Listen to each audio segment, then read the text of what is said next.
Rakesh sir, आप बैठे हैं यूएस में, बैठे हैं अमेरिका में हैं। किस तरह की प्रतिक्रियाएं निकलती हुई दिखती हैं दुनिया में, क्योंकि इसकी चर्चा तो है, दुनिया भर में चर्चा है। सब पर आपकी अपनी क्या राय होगी राकेश सर? धन्यवाद संजीव जी। देखिए, आपने जो शीर्षक आज का लिया है वही प्रतिक्रिया मेरे ख्याल से अमेरिका में रहने वाले आम हिंदुस्तानियों की है और अमेरिकियों की भी है कि ऐसी निर्लज्जता, ऐसी बेशर्मी अ, ऐसे किसी लोकतांत्रिक देश में नहीं देखी गई जो कि खुद को लोकतंत्र की जननी कहता हो। और अभी जो रविंद्र जी ने सवाल उठाया वो सबसे महत्वपूर्ण सवाल है कि क्या हिंदुस्तान जैसे 140 करोड़ से ज्यादा की आबादी वाले देश में सिविल सोसाइटी नाम की कोई चीज बची है?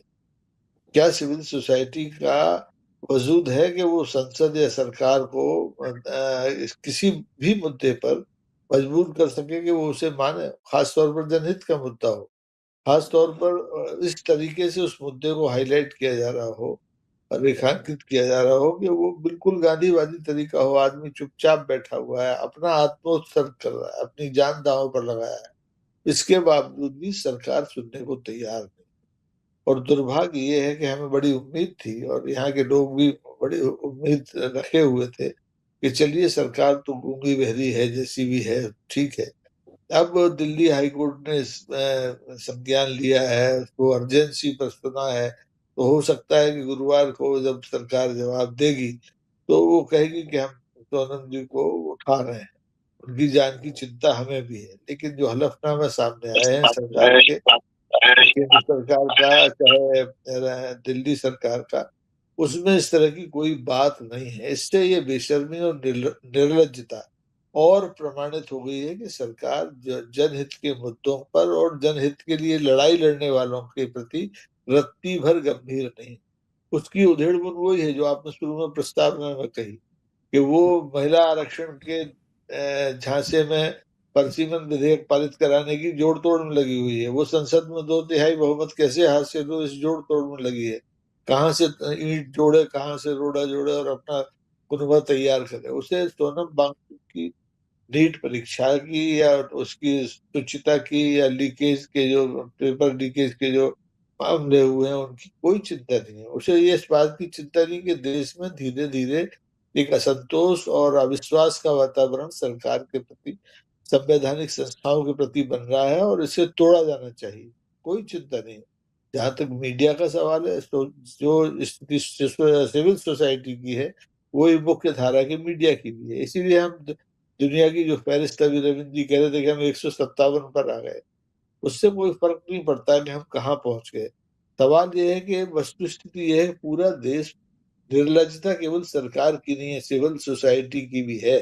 सोनम वांगचुक लगातार अपील कर रहे हैं कि आइए संसद मार्च की तरफ बढ़िए। संसद में तो 20 जुलाई को सत्र बैठेगा। आप उससे पहले आइए ना। आप निर्भया कांड में कैसे इकट्ठे हो गए थे?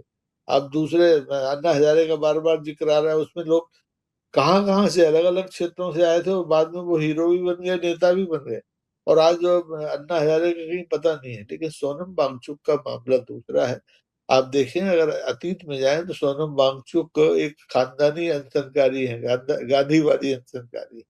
उनके पिता सोनम बांग्याल ने भी लद्दाख के मुद्दों को लेकर के लद्दाख की जनता को जो संविधान की अनुसूची 6 है उसमें शामिल कराने के लिए, एसटी घोषित कराने के लिए लंबे अनशन किए। और तत्कालीन प्रधानमंत्री में इतनी हया थी, इतना लोकलाज था कि वो खुद उनका अनशन तुड़वाने गए। उन्होंने खुद एसटी में लद्दाख की जनता को शामिल कराया। लेकिन यहाँ तो काली चादर ओढ़ के बैठी हुई है सरकार। उसे बिल्कुल फर्क नहीं पड़ रहा है कि उसके सामने, उसके दरवाजे पर एक ऐसा आदमी बैठा है जो भारत की प्रतिष्ठा का लगातार क्या कहना चाहिए, उद्धार करता रहा है, बढ़ाता रहा है दुनिया में। उसकी प्राणों की रक्षा की उन्हें कोई चिंता नहीं है। उन्हें चिंता है कि उनका मंत्री कहीं से इस्तीफा देने के लिए मजबूर न कर दिया जाए। और उनके यहाँ इसकी परंपरा नहीं है। तो आज स्थिति यह है कि आजाद भारत के 79 ईयर्स हो गए हैं। ऐसा मौका है निर्लज्जता का, कम से कम देश की जनता ने तो नहीं देखा होगा, 50 40 45 साल से हम लोग भी देख रहे हैं।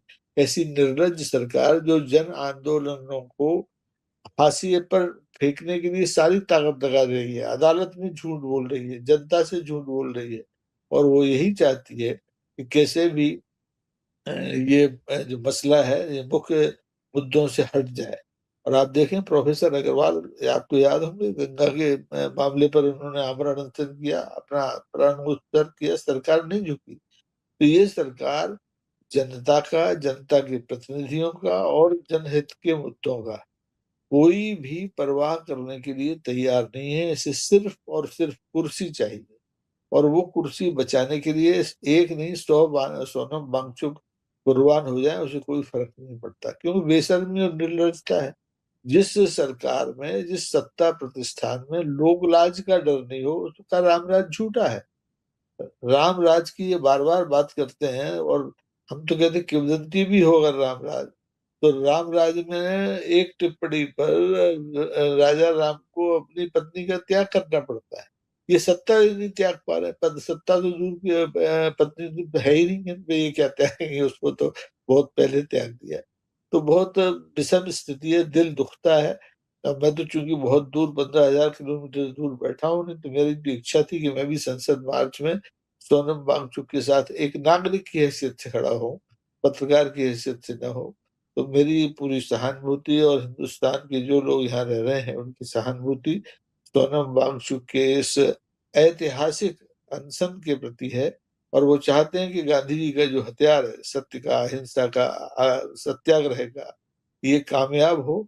इसको मोथरा करने की जितनी भी कोशिशें हैं, भगवान उन्हें कामयाब ना होने दे। राकेश सर, आपके चले जाता हूं, ये भी मसला जो मैंने कहा, राहुल गांधी वाला जो कहा, मैं उसके आपके बाद चले जाता हूं रविंद्र जी के पास, और साथ में मैं मध्य प्रदेश में जो आपने देखा, मध्य प्रदेश में जो हमारे मुख्यमंत्री मोहन यादव, डॉक्टर मोहन यादव, उन्होंने वो जो राम को लेकर जो टिप्पणी की है, वो यूसीसी ला रहे हैं, अच्छी बात है, आपको तो वो आपका एजेंडा है, आपको लाना ही पड़ेगा। जब बाकी असम ले आया, उत्तराखंड ले आया और राज्य ले आया, तो आपको भी लाना है, आपको अपना सेट करना है गुटियां, आपको बने रहना है। लेकिन वो कह रहे हैं कि साहब राम जी ने एक विवाह किया था, तो रहीम को अधिकार नहीं है। अब उनको याद नहीं दिलाया, किसी ने दशरथ जी का स्मरण नहीं कराया है, नहीं तो चुप चुप हो जाएंगे। वो किस तरह की क्या बेतुकी बातें हो रही हैं। आपने भी इसके पहले देखा था महाराष्ट्र के मुख्यमंत्री को, वो क्या बोल रहे थे वहां, निरंकुशता ही निरंकुशता है, कुछ भी चलेगा। आपकी टिप्पणी। रजनी, देखिए भारतीय जनता पार्टी ने पिछले 12 साल में जितने मुख्यमंत्री बनाए हैं, उनमें से अधिकांश मुख्यमंत्रियों के पास भले ही डॉक्टर आगे पीछे लगा हो, लेकिन वो अंगूठा छाप जैसी बात करते हैं। चाहे वो हेमंत शर्मा बिस्वा हो, चाहे हमारे बगल में राजस्थान के शर्मा जी हो, चाहे हमारे यादव जी हो। अब इन्हें ना इतिहास का ज्ञान है, ना भूगोल का ज्ञान है, ना राजनीति शास्त्र का ज्ञान है। ये ऐसी ही टिप्पणियां करते हैं। सवाल ये है कि मध्य प्रदेश हो या देश के जिन हिस्सों में भारतीय जनता पार्टी की सरकार है, वहां किस तरह की सरकारें चल रही हैं, और उससे ये पता चल जाएगा कि इस पूरी सरकार का जो चरित्र है वो कितना निर्लज्ज चरित्र है। आपने देखिए, आपने देखा अभी, वो भी आप उससे भी भिग गए होंगे, वो जो रातों रात पशुपालन विभाग वापस लिया, वो नहीं आया अमित शाह साहब को पसंद की, गुजरात के आड़े कैसे आ गए आप। वो जो हमारा फेडरेशन है, जो अमूल को हमको बढ़ाना है, तो कहीं उसने वो जमीनों का मसला आ गया मामला। अरे सरकार सो रही थी क्या मसले पर?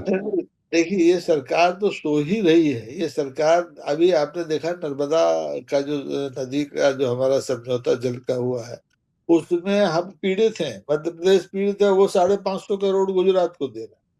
जो काम पिछले 30-40 साल से नहीं हुआ, पंडित श्यामा चरण शुक्ल से लेकर के मुझे याद आता है, और खुद भारतीय जनता पार्टी की सरकार में शीतला साय जल संसाधन मंत्री थे, तब ये विवाद हल नहीं हुआ। तब गुजरातियों की इतनी नहीं चली जितनी आज चली, कि वो उल्टा चोर कोतवाल को डांटे। 550 करोड़ रुपए उन्होंने हड़प दिया, लेकिन मूल साढ़े मुद्दे पर सात हजार आते हैं। करोड़ हमें नहीं दिया, 7,500 करोड़ हमारा खा गए, और 550 करोड़ हमें देना है, उल्टा हो गया। जी हाँ, तो मैं यही कह रहा हूँ कि मूल मुद्दा है कि इनकी निर्लज्जता जहां जहां सत्ता में है, वहां एक से बढ़कर एक है, प्रतिस्पर्धा चल रही है, कौन कितना ज्यादा निर्लज्ज हो सकता है। और फिर वापस लौट के आए हम सोनम वांगचुक के मुद्दे पर। बार बार ये कहा जा रहा है कि सोनम वांगचुक कांग्रेस की और दूसरे विपक्षी दलों को आवाहन क्यों कर रहे हैं, और वो सरकार से क्यों नहीं कह रहे हैं। अरे भाई, सरकार के खिलाफ तो वो अपनी जान हथेली पे रख के बैठे हुआ है अगला आदमी मंच पे। वो तो विपक्ष से इसलिए कह रहा है कि विपक्ष के पास एक चुनी हुई ताकत होती है जनता की, तो सारी भीड़ ने बुला के उनके नेताओं को आमंत्रित कर रहा है कि आप आइए और इस आंदोलन को अपनी ताकत दीजिए। तो उसको भी ट्रोल करने के लिए अब ये इस्तेमाल उस सोनम के बयान का हो रहा है। ये बात अलग है कि राहुल गांधी भी इसी मुद्दे पर कोटा से जो उन्होंने अभियान शुरू किया है उसको आगे बढ़ाए हुए हैं, और निश्चित तौर पर 20 तारीख को वो सोनम के अनशन पर भी संसद में बोलेंगे, इसका भी मुझे पूरा भरोसा है। लेकिन अगर ये लोग भी दूसरे क्षेत्र के लोगों की तरह सोनम वांगचुक की खैर खबर लेने जंतर मंतर पहुंच जाते, तो मुझे लगता है कि इस आंदोलन की ताकत को और ज्यादा बल मिलता, और सरकार पर एक दबाव, जो वैसे तो कोई दबाव में सरकार आती नहीं, लेकिन दबाव बनता। और सर, मुझे तो कई बार ये लगता है सरकार राकेश जानबूझ जी, के राकेश जी, मुझे लगता है कि अगर इन लोग पहुंच जाते तो इस आंदोलन को पॉलिटिकल बना दिया जाता। जन आंदोलन अगर, इसीलिए अन्ना हजारे में भी जो है पॉलिटिकल पार्टियों को दूर रखा जा रहा था कि एक बार पॉलिटिकल पार्टियां बन जाएंगी तो पॉलिटिकल आंदोलन हो जाएगा और फिर सरकार के लिए आसान हो जाएगा। नहीं, आप सही कह रहे हैं, लेकिन देखिए किसान आंदोलन आपने देखा, 700 750 लोग मिले, उसमें भी पॉलिटिकल पार्टियां दूर दूर खड़ी रही, लेकिन अंत जी में तो आई सामने। और अंत में आई तो सरकार को झुकना पड़ा, अपने तीनों कानून वापस देने पड़े। ये बात अलग है कि आज तक उसका उन्होंने विकल्प तैयार हुआ करके नहीं। नहीं दिया।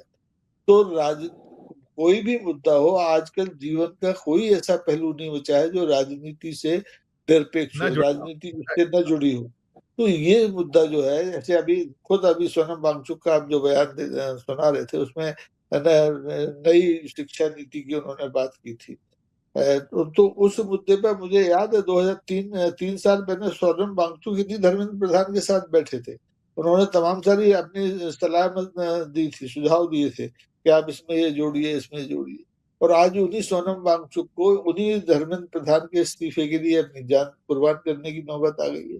तो स्थितियां रोज बदलती हैं, और इस आंदोलन में अगर राजनीति शामिल हो जाए, राजनीतिक दल शामिल हो जाए, तो कोई बुरी बात नहीं है, क्योंकि बिना राजनीतिक ताकत के आप राज सत्ता को झुका नहीं सकते। जनता का आंदोलन एक माहौल बनाता है, आप खुद राजनीतिक दलों को ताकत मिलती है कि वो संसद के भीतर मुद्दों को उठाए। नहीं तो अगर ये स्थिति नहीं होती, तो जो परसीमन का और महिला बंधन और का जो मामला चल रहा है, ये भी तो एक नारा ही जैसा था ना। लेकिन राजनीतिक एकजुटता की वजह से वो विधेयक पारित नहीं हुआ था। तो कुल मिला के ये है कि सोनम वांगचुक की जान खतरे में है। देश की जो लाज है और सम्मान है दुनिया में, वो खतरे में है। और उसके सम्मान की रक्षा के लिए अब लोगों को अपनी ये जो सीमाएं जो उन्होंने बना रखी हैं कि इस आंदोलन को अराजनीतिक रखेंगे। अब राहुल गांधी भी तो अपने आंदोलन को यही कह रहे हैं कि हमारा राजनीतिक कार्यक्रम नहीं है, सब लोग आओ। तो ऐसे ही इसमें आप व्यक्ति के तौर पर तो जाओ, आप जंतर मंतर में पहले दिन काय के लिए गए थे जब कॉकरोचों ने पहला सम्मेलन किया था? तब तो गए थे ना आप। आज सोनम जी वांगचुक को 19 दिन होने को आए, तो आज जाने में क्या लज्जा आ रही है? जाना चाहिए। राजनीति आपके पीछे चलती है, आगे नहीं चलती है। तो देखते हैं आने वाले 4 दिन तक अब सोनम वांगचुक की सनसनी का क्या असर पड़ता है देश की राजनीति पर, देश की सरकार पर।